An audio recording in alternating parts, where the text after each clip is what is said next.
It's officially the end of an era for the Memphis Grizzlies, the grit and grind era. That era was led by Marc Gasol, Zach Randolph, Mike Conley, and Tony Allen. It was a great time for Grizzlies fans to witness this squad year in and year out play a blue-collar type of basketball that gave even the Golden State Warriors a run for their money.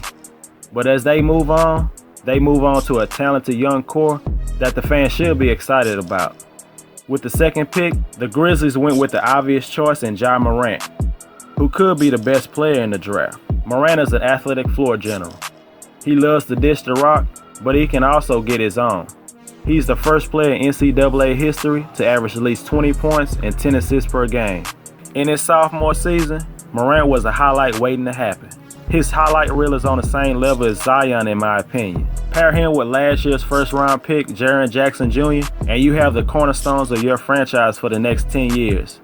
As Morant comes in to take over the point guard spot, the Grizzlies traded their star point guard Mike Conley to the Utah Jazz for the 23rd pick, Jay Crowder and Grayson Allen. Crowder is a nice rotation player, and Grayson is a nice combo guard who could be an impact player in the future.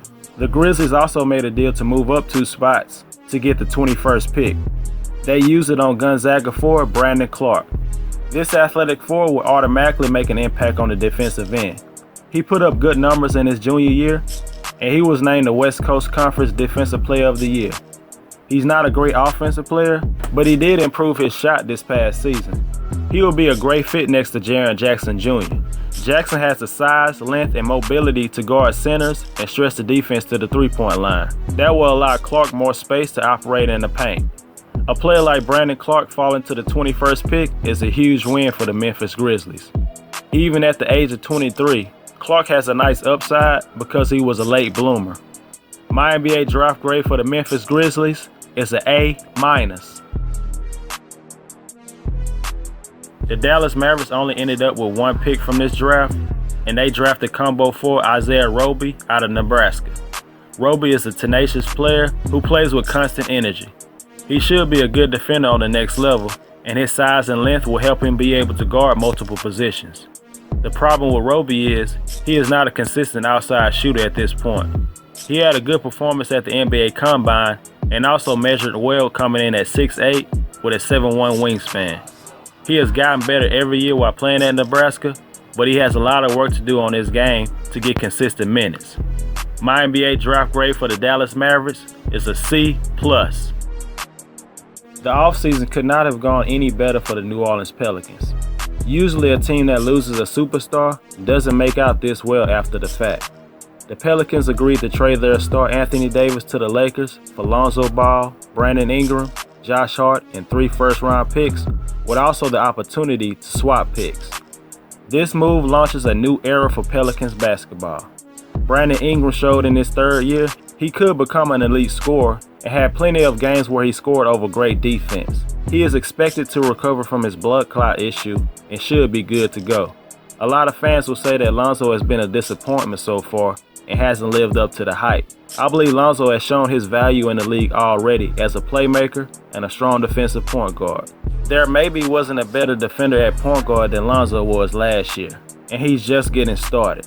The problem with Lonzo is his free throw shooting and his health. He's appeared in just 99 games out of a possible 164.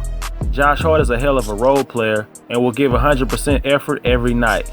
He's a rough rider type of player who can impact the game on offense and defense. But the good fortune for the Pelicans started before this trade. They won the draft lottery and had the opportunity to select a player that will not only help them become winners, but will bring box office appeal. Zion Williamson is a game changer. Even if he never develops into an elite scorer, there are so many areas where he can impact the game. But he's able to score most of his points without holding the ball, and will get a lot of easy buckets because of his strength and athleticism. His jump shot is improving, but it needs to get better. He can also impact the game with his passing, intangibles, and his defense. He has an infectious personality that will go along good in the NBA locker room. This is Zion's world, and we're just living in it. In the Anthony Davis trade, the Pelicans also received the 4th pick in this year's draft, and they traded it to the Atlanta Hawks for the 8th pick and the 17th pick. The Pelicans used the 8th pick to select the raw and athletic big man out of Texas, Jaxson Hayes. After trading Anthony Davis, there was a big hole at the big man spot, and now they have their center for the future. He can be one half of potentially one of the best defensive front courts in the future. With his leaping ability, length, and big hands, he will be the beneficiary of a lot of lob dunks, transition baskets, and easy dunks in the paint. But he's a very raw prospect at this point, especially on offense. He has a limited post game and he's not a shooter, but he does have potential. He still brings amazing value as a Clint Capella type of player. With the 17th pick, the Pelicans selected the do-it-all guard out of Virginia Tech, Nickeil Alexander-Walker. He's not a flashy type of player. He can just do a lot of things well. He can shoot from the outside, he can play make, and he can play defense. He's a smart basketball player with good instincts and awareness. It's hard to see where he'll get minutes early on playing behind Drew Holiday and Josh Hart, but this is another good pickup for the Pelicans. With the 35th pick, the Pelicans went international and selected a lesser-known prospect in Marcos Lusada Silva. He's a 6'5" wing player from Brazil and is projected to be a 3-and-D type of player. He played in the Nike Hoop Summit and showed enough promise to draw NBA interest. He will be more than likely stashed overseas for the foreseeable future. My NBA draft grade for the New Orleans Pelicans is an A+. There was speculation that the Spurs were very high on Goga Bitadze, and if available at 19, they would have definitely selected him. But he went just one spot before the Spurs and was selected by the Indiana Pacers. Instead of waiting to take a player like Luka Samanic with their second first-round pick, they selected him with their first-round pick. I believe it was a reach to select Samanic that high, but the Spurs are very confident in the 6'11" prospect from Croatia. He has definitely grown his game over the last couple of years. He had an amazing showing at the NBA Combine that solidified him in the first round. He is a versatile offensive player who has also shown he can be a good defender, but he is still unproven at this point of his basketball career and will need a lot of work to be in the rotation. Even with two young guards already on the roster in Derek White and Lonnie Walker, the Spurs decided to draft two more with their last two draft picks. At 29, they selected Keldon Johnson from Kentucky. He's an athletic guard who plays with a lot of emotions and shot the three ball beyond expectations in his freshman season. He has terrific size for his position. If you're looking for a guard with athleticism who can catch and shoot and be solid on defense, then Keldon Johnson is the perfect prospect.